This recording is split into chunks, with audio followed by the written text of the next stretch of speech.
bienvenue au premier salon du handicap et des achats responsables. Je suis avec Christian Sanchez. Christian Sanchez, auriez-vous la gentillesse de vous présenter? Je suis directeur du développement social du groupe LVMH. Très bien. Le handicap semble rester encore un sujet tabou au sein de l'entreprise. Qu'en pensez-vous? Je pense que c'est encore un sujet tabou et plein de stéréotypes dans l'ensemble de la société.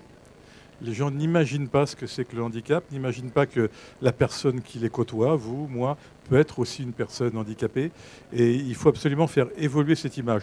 Dans l'entreprise, l'entreprise est le reflet de la société, mais en même temps, elle évolue beaucoup depuis plusieurs années, dans le sens positif.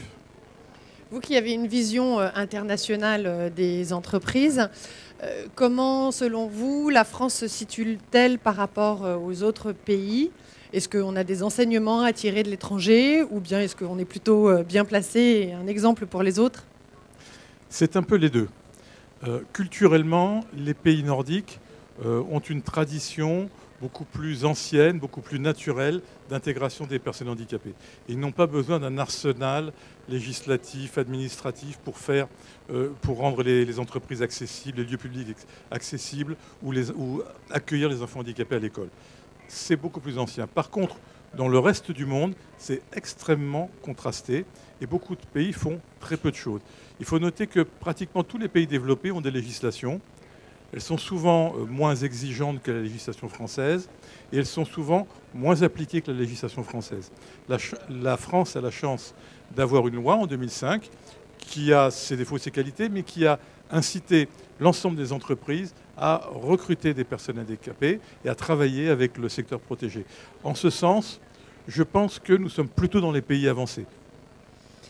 Vous avez réussi au sein d'LVMH très significativement à pousser les responsables d'achat à travailler avec le secteur protégé.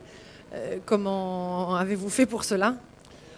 On s'est beaucoup appuyé sur la communication d'abord pour briser les stéréotypes, pour expliquer aux gens ce qu'était le handicap réel, puisque, comme je disais tout à l'heure, on a beaucoup d'images toutes faites. Et puis surtout, on s'est appuyé sur une de nos traditions qui était de dire on ne cède rien à la qualité.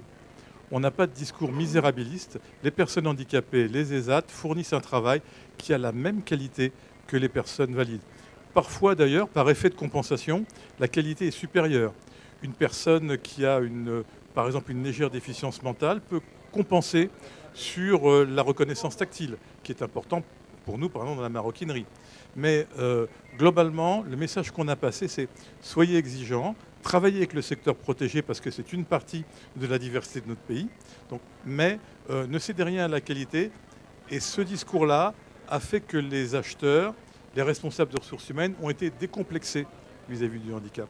Pour eux, ils n'ont pas l'impression de faire une œuvre caritative, ils ont l'impression de bien faire leur travail et de s'intéresser à ce qui est positif, qualitatif, excellent, etc. Très bien. Qu'est-ce que vous pensez de cette première édition de Salon du handicap et de l'achat responsable dont vous êtes partenaire? LVMH était à l'origine de ce salon, LVMH et les échos.